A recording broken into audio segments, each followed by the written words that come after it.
अरविंद केजरीवाल, भारत माता की, आम आदमी पार्टी, आम आदमी पार्टी, आम आदमी पार्टी।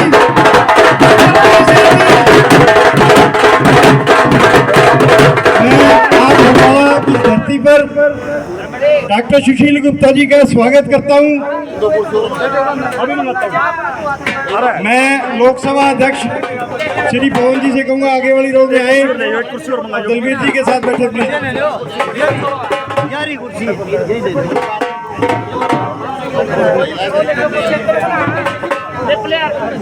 मैडम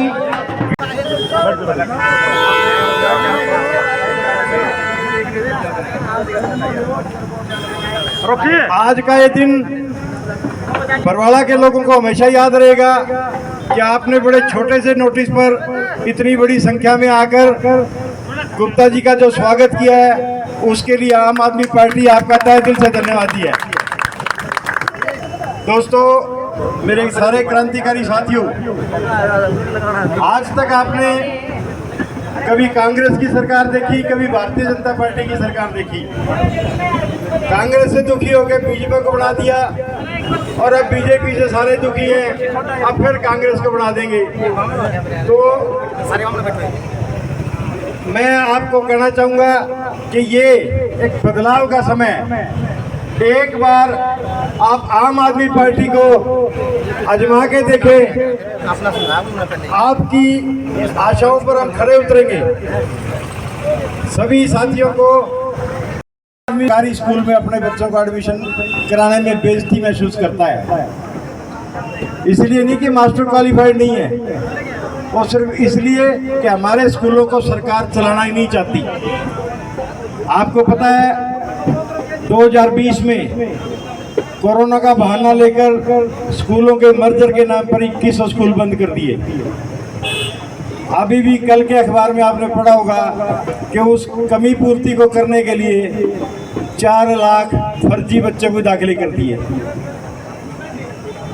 ये इससे बड़ी हमारे प्रदेश के लिए शर्मनाक क्या बात होगी कि बच्चों का वोट नहीं है। अगर वोट होता तो इनके लिए भी बढ़िया स्कूल बनते। इसी तरह हमारे सरकार का बहुत सारा एजेंडा है जो माननीय सुशील गुप्ता जी आपको बताएंगे। मैं आपके बीच में ज़्यादा समय ना लेकर आप सभी का स्वागत करता हूं कि आप दफ्तर की ओपनिंग में सभी लोग आए। और मैं मैडम रजनीश से कहूँगा कि जो हमारे आम आदमी पार्टी हरियाणा प्रदेश की महिला अध्यक्षा है कि 2 मिनट आपको अपने विचारों से अवगत कराएं। Thank you. तो मैं गुप्ता जी को ये ऑफिस की ओपनिंग के लिए बहुत बहुत बधाई देती हूँ और आप सबको भी इसके लिए बहुत बहुत बधाई कि बरवाला में एक पार्टी का नया ऑफिस खुलने जा रहा है। और आज आपने इतनी संख्या में आके, जैसे कि अभी गुप्ता जी ने बताया कि एक शॉर्ट नोटिस पे इतनी संख्या में आके आपने ये बता दिया कि आम आदमी पार्टी के हर साथी इतना क्रांतिकारी है, उसको कोई बहुत ज़्यादा समय की ज़रूरत नहीं है, क्योंकि अभी विधानसभा का चुनाव भी आ रहा है और उसमें भी बहुत समय नहीं है। तो आप सभी से मुझे पूरी आशाएं हैं, पूरी उम्मीदें हैं कि आप सभी घर घर तक पहुंचेंगे, अपने विधानसभा में या जहां भी आपका संपर्क है, एक एक घर में जाके अरविंद केजरीवाल जी की नीतियों को पहुंचाएंगे। जो उनका एक लक्ष्य है, हरियाणा को दिल्ली की तरह, हरियाणा को पंजाब की तरह शिक्षा देना, स्वास्थ्य सेवाएं देना, बिजली पानी जैसी मूलभूत सुविधाएं देना, बुजुर्गों का सम्मान, औरतों का सम्मान। तो ये सब हम हरियाणा वाले भी इसकी उम्मीद करके चल रहे हैं और जो सिर्फ और सिर्फ आम आदमी पार्टी हरियाणा में ला सकती है। और आप सब साथियों की बदौलत ही वो दिन दूर नहीं कि जब 2024 में इस बार आम आदमी पार्टी बहुत सरकार लिप्त हुई। जो हरियाणा के अंदर नशा हुआ ही नहीं करता था, आज चारों तरफ हर गांव में कहीं इंजेक्शन पड़े हुए मिलते हैं, तो कहीं चिट्टे का कारोबार, और बाकी कुछ बचा तो जो पढ़ा लिखा युवक है मजबूर होके नौकरी ना मिलने के कारण अपनी दादा लाई संपत्ति बेच के डोंकी रास्ते से विदेश में जाने के लिए मजबूर। गांव और घरों के अंदर बूढ़े माँ बाप बच गए। नौजवान परिवार के साथ रहना चाहता है, परंतु परिवार भी डरता है कि रोजगार नहीं मिल रहा, ये नशे के अंदर चला जाएगा। इसकी जिंदगी को बचाने के लिए संपत्ति बेच के विदेश चला जाए तो भी ठीक। ये स्थिति इस देश की होती जाती है।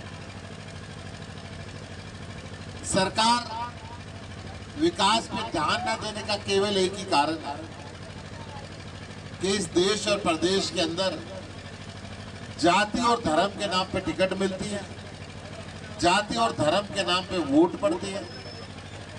आम व्यक्ति पिसता जा रहा है, परंतु जब चुनाव आता है तो ये सोच लेते हैं कि ये जाति इस पार्टी को वोट देगी, ये जाति इस पार्टी को वोट देगी। तो हिंदुस्तान विकसित कैसे होगा?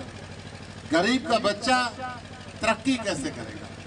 परिवारों में खुशी कैसे आएगी? अगर परिवार में खुशी चाहिए तो हिंदुस्तान को विकसित करना पड़ेगा। जो छोटे छोटे देश हमारे से 20-20, 30-30, 40-40 साल बाद आजाद हुए, आज वो विकसित राष्ट्रों के अंदर तब्दील हो गए।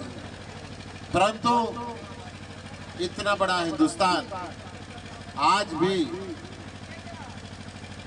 2 करोड़ 80 लाख की आबादी में से ये हरियाणा प्रदेश 1 करोड़ 81 लाख लोग गरीबी रेखा के नीचे का जीवन जी रहे हैं।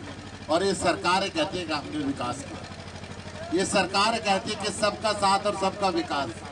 अगर इसका सबका विकास कहते हैं, 5 किलो राशन देके लोगों को मूर्ख बनाए रखना, किसान को उसके MSP का ना देना, महिलाओं को बराबरी का अधिकार ना देना, छात्रों को अच्छे स्कूल ना देना, बुजुर्गों को अच्छे हॉस्पिटल ना देना, नौजवान को रोजगार न देना, ये सबसे बड़ी कमी इस देश के अंदर आ गई।